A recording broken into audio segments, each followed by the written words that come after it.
friends, and welcome to Prayas. Today is the day 23 of our discussion series.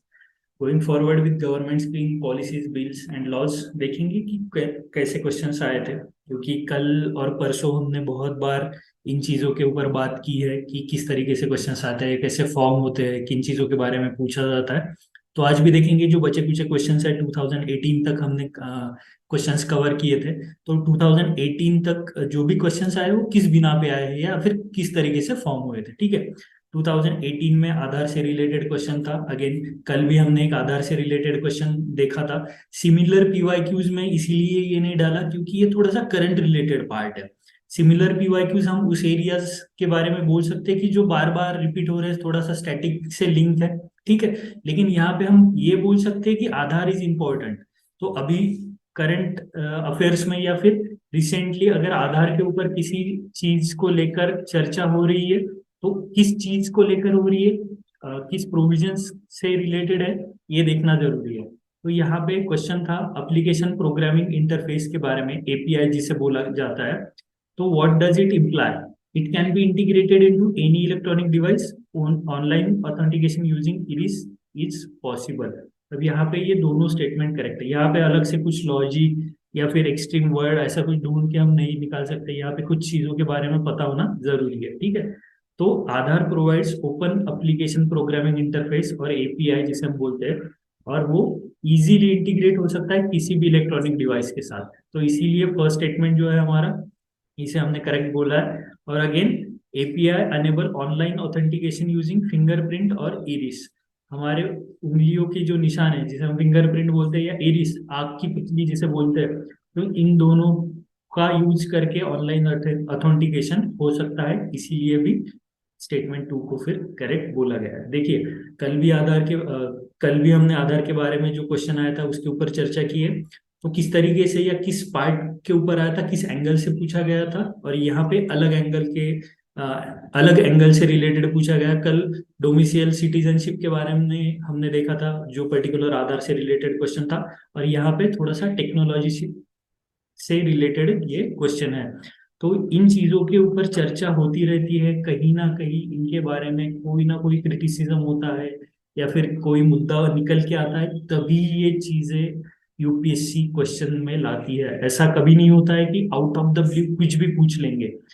उस particular topic से related कुछ ना कुछ चल रहा होता है तभी आता है। हाँ, अगर बहुत बेसिक चीज है तो पूछेंगे ही, क्योंकि वो आपको पता होना चाहिए। आगे भी एक क्वेश्चन ऐसा है कि जहाँ पे बेसिक चीज के बारे में पूछा गया, जो अगेन करंट को लिंक है। लेकिन देखते हैं अगेन 2018 में food safety and standards act के रिलेटेड एक क्वेश्चन था कि इस एक्ट ने prevention of food adulteration act 1954 को रिप्लेस किया है, ठीक है। तो ये करेक्ट है। The Food Safety and Standards Authority of India (FSSAI) is under the charge of Director General of Health Services in the Ministry of Health and Family Welfare. ये सही है फर्स्ट स्टेटमेंट। सेकंड रॉन्ग है। यहाँ पे जैसे हमने बहुत बार देखा है कि वेरियस स्कीम्स जिस मिनिस्ट्री के अंडर आते हैं या फिर उनका कोई इंचार्ज होता है, इनके ऊपर भी क्वेश्चंस फॉर्म होते हैं। तो यहाँ पे हमें इन चीजों के बारे में भी ध्यान देना है। इस पर्टिकुलर क्वेश्चन के एक्सप्लेनेशन में नहीं जाएंगे हम, बस ये देखेंगे कि किस तरीके से क्वेश्चन फॉर्म हुआ था। यहाँ पे ये जो पर्टिकुलर एक्ट था food safety and standards act 2006, इसने बहुत सारे एक्ट को रिप्लेस किया है, जैसे कि food adulteration act, food fruit products act, meat food product order, बहुत सारे एक्ट जो थे उन सबको रिपील करके ये एक्ट बना है, ठीक है। तो यहाँ पे सेकंड स्टेटमेंट में भी जो भी चेयरपर्सन या chief executive officer of food safety and standards authority of India is appointed by government of India, और इसी की वजह से ये स्टेटमेंट रॉन्ग दिया गया है। या फिर यहाँ पे director general of health service जो under food safety and standards authority के अंडर आता है ऐसा बोला गया है। तो इस बिना पे ये क्वेश्चन को हमने या फिर ये पर्टिकुलर स्टेटमेंट को हमने रॉन्ग बोला है, ठीक है। तो हमें किस मिनिस्ट्री के अंडर कौन सी चीजें हो रही है, कौन सी स्कीम लागू हो रही, ये भी देखना जरूरी है। Again there was a question related to national food security act 2013 in 2018। अब ये पुराना एक्ट है, इसके ऊपर कुछ फिर से चर्चा हुई होगी या फिर कुछ ना कुछ डिस्कशन रहा होगा, उसी के रिलेटेड ये क्वेश्चन आया था।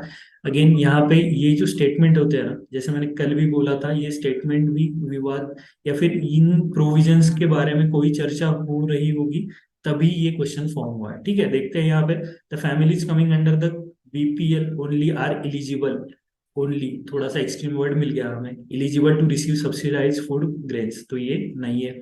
The eldest woman in household of age 18 years और above shall be the head of the household for the purpose of issuance of ration card। अब ये बहुत बार चर्चा में रहा है, बहुत आसान बात है ध्यान में रखने के लिए, तो ये आपको पता होना चाहिए था। ये स्टेटमेंट सही है। Pregnant woman and lactating mothers are entitled to take home ration of 1600 calories per day during pregnancy and for 6 months thereafter. यहाँ पे भी ट्विस्ट हो सकता था, यहाँ पे भी हो सकता था, और यहाँ पे ट्विस्ट किया गया है। यहाँ पे ये 600 कैलोरीज के बारे में बोलता है, 600 calories of energy and 18 to 20 grams of protein. ठीक है, और यहाँ पे बिलो पॉवर्टी लाइन ओनली नहीं है, तो यहाँ पे अंत्योदय अन्न योजना के अंडर जो भी हाउस होल्ड आते हैं उन सभी को इस एनएफएसए के अंडर कवर किया गया है। ठीक है, तो वहाँ पे अलग अलग मार्जिनल फार्मर्स वगैरह, बहुत सी लैंडलेस लेबरर्स, बहुत सी प्रोविजंस है, उन सभी को कंसीडर किया गया है। इसीलिए स्टेटमेंट 1 इनकरेक्ट है, तो यहाँ पे स्टेटमेंट 2 करेक्ट है, हमने आंसर बी मार्क किया है। ठीक है, तो ज्यादा जो चर्चा है हम नहीं करेंगे, क्योंकि पिछले 2 दिनों में हमने बहुत बार ये चीजों के ऊपर बात करी है कि किस तरीके से फॉर्म हो रहे हैं, किन चीजों के ऊपर ध्यान देना है। ठीक है, तो देखते हैं बस क्वेश्चन किस किस एरियाज पे या किस पर्टिकुलर स्कीम बिल लॉ किसके बारे में थे। ठीक है, India enacted the geographical indications of goods registration and protection act 1990 in order to comply with the obligations to WTO world trade organization. यहाँ पे आईएलओ क्या है, international labour organization, IMF international monetary fund, UNCTAD UNCTAD united nations conference of trade and development. यहाँ पे answer है WTO. तो हमारे यहाँ हर बार या फिर एक साल भर में जियोग्राफिकल इंडिकेशन जीआई टैग जिसे हम बोलते हैं, वो किसी ना किसी चीज को मिलता रहता है। तो उसके पीछे का बेसिक क्या है, तो geographical indications of good registration and protection act 1990 seeks to provide for the registration and better protection of geographical indications। तो ये किसके अंडर आता है, इस पर्टिकुलर एक्ट के अंडर, और ये किसके अंडर आता है, it is govern and directed by the WTO agreement on trade related aspects of intellectual property rights, जिसे हम ट्रिप्स भी बोलते हैं। ठीक है, जैसे मैंने पहले शुरुआत में बोला था कि कभी कभी बेसिक भी पूछेंगे थोड़ा सा, तो ये बेसिक था, ये बेसिक है जीआई का। जीआई किस चीज को मिला है ईयर 2018 में, ये नहीं पूछा है, लेकिन अगर मिला है तो उसे लिंक करके फिर थोड़ा सा बेसिक पार्ट कवर किया है यहाँ पे। ठीक है, तो इस तरीके से भी थोड़ा सा ध्यान रखिए। Again there was a question related to digital India, formation of India's own internet companies like China did, establish a policy framework to encourage overseas multinational corporations that collect big data to build their large data centers within our national geographical boundaries, connect many of our villages to the internet and bring Wi-Fi to many of our schools, public places and major tourist center। General statement है, जैसे मैंने पहले भी बहुत बार बोला है, correct है। General statement बहुत बार करेक्ट होते हैं। ये जो पर्टिकुलर सेकंड स्टेटमेंट था, इसके ऊपर बहुत ज्यादा चर्चा हुई थी कि जो हमारा डाटा कलेक्ट होता है, अगर मल्टीनेशनल कंपनीज के जो डाटा कलेक्शन सेंटर्स है वो अगर बाहर होंगे, हमारी इंडिया से बाहर होंगे, तो डाटा थेफ्ट की या फिर डाटा सिक्योरिटी से रिलेटेड बहुत सारी चीजें होंगी। तो इसी के ऊपर बहुत चर्चा चल रही थी, और सेम उसी पर्टिकुलर प्रोविजन से रिलेटेड क्वेश्चन आया है। ठीक है, तो इस तरीके से स्टेटमेंट 2 और स्टेटमेंट 1 दोनों गलत है यहाँ पे। तो इसीलिए जिन चीजों के बारे में चर्चा हो रही है ना, उन चीजों पे थोड़ा सा ध्यान दीजिए। मतलब पर्टिकुलर पूरा डिजिटल इंडिया प्लान क्या है ये पढ़ने से अच्छा है किन चीजों के बारे में चर्चा है उस पे ध्यान देना। अब आप बोलोगे कि सर ये कहाँ से पता चलेगा, हम करंट अफेयर्स पढ़ते हैं किसी भी मैगजीन से उठा के, तो वहां पे लिखा होता है कि recently in news, why in news, तो क्यों न्यूज में था, वहां पे एक लाइन दी गई होती है कि इस वजह से, इस पर्टिकुलर वजह से ये चीज न्यूज में थी। तो अगर हमें वो पर्टिकुलर एरिया पता चल रहा है कि इस प्रोविजन के बारे में ज्यादा डिस्कशन हो रहे हैं या क्रिटिसिज्म इन पर्टिकुलर एरियाज के बारे में, जैसे फार्म लॉज में भी पर्टिकुलर एरियाज, पर्टिकुलर जो प्रोविजन थे उनके बारे में ज्यादा डिस्कशन था, तो अगर इन चीजों पे अगर हम ध्यान देंगे तो क्वेश्चन कैसे फॉर्म होगा वही के वही हमें पता चल जाएगा। क्योंकि बहुत सारी चीजें हमने देख ली है कि ट्विस्ट कहाँ हो रहा है, नंबर्स में ट्विस्ट हो रहा है, या forest non forest minor produce इस तरीके से ट्विस्ट हो रहे हैं, या फिर कॉन्स्टिट्यूशन ऑफ इंडिया इस तरीके से ट्विस्ट हो रहा है। तो तो ये चीजें अगर हमारे माइंड में, बैक ऑफ द माइंड होंगी, तो ठीक से हम जब भी करंट अफेयर्स पढ़ रहे होंगे तो तभी हमें पता चल जाएगा कि हाँ, इस पर्टिकुलर प्रोविजन पे इस तरीके से क्वेश्चन फॉर्म हो सकता है, उसे हम अंडरलाइन करके रखेंगे, और फिर बाद में जब रिवीजन करेंगे तब वो चीजें और ठीक से हमारे ध्यान में रहेंगी। ठीक है, तो यहाँ पे देखते हैं, प्रधानमंत्री कौशल विकास योजना के बारे में बोला गया था। It is the flagship scheme of ministry of labour and employment, नहीं, ये गलत है। It among other things will also impart training in soft skill, entrepreneurship, financial and digital literacy. It aims to align the competencies of the unregulated workforce of the country to the national skill qualification framework. थोड़े से general statement है, again यहाँ पे थोड़ा सा ये हो सकता है, it aims to align the competencies of unregulated workforce of the country to the national skill qualification network, लेकिन इसे थोड़ा सा हम जनरल बोल सकते हैं। तो इसी बिना पे एक statement one statement two correct है, लेकिन स्टेटमेंट वन रॉन्ग क्यों है? तो it is a flagship scheme of ministry of skill development and entrepreneurship.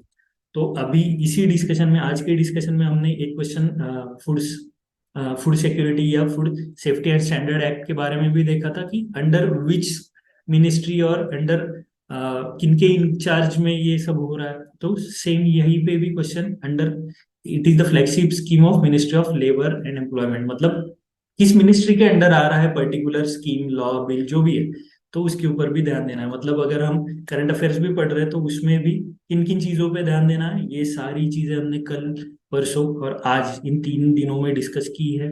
किस तरीके से क्वेश्चंस फॉर्म हो रहे हैं लॉज के ऊपर, पॉलिसीज के ऊपर, स्कीम्स के ऊपर।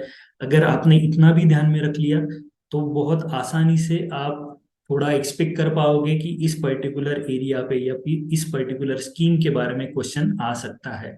ठीक है, तो बस यही हमें करना है। थोड़ा सा हार्ड वर्क तो हम कर ही रहे हैं, थोड़ा सा स्मार्ट वर्क भी उसके साथ अगर करेंगे तो हमारी जो दिक्कत है या फिर जो परेशानी हम उठाते हैं तो वो थोड़ी सी कम हो जाएगी। ठीक है, तो अगले कल से या फिर अगले दिन से दूसरा सब्जेक्ट रहेगा। तो अभी तक हमने पॉलिटी वाला जो भी पार्ट था उसमें बहुत सारी चीजें देखी है। अगर आपको इन पर्टिकुलर एरियाज में कोई भी दिक्कत है तो आप कभी भी नीचे दिए हुए नंबर पे कॉल कर सकते हैं। अगर करंट अफेयर्स से या फिर एक गवर्नमेंट स्कीम्स पॉलिसीज, सर इतना सारा कैसे कवर करें हम, तो प्रयास की एक करंट अफेयर्स की सीरीज भी चल रही है कि जो कि फ्री ऑफ कॉस्ट है, यूट्यूब पे अपलोडेड है, आप उसे भी फॉलो कर सकते हैं। 2 आवर के लेक्चर में आपका पूरा पार्ट कवर हो जाएगा, बस ज्यादा नहीं, थोड़ा सा आप उसका स्पीड बढ़ा के भी देख सकते हैं, तो चीजें आसान हो जाएंगी। ठीक है, तो thank you, see you tomorrow, bye bye.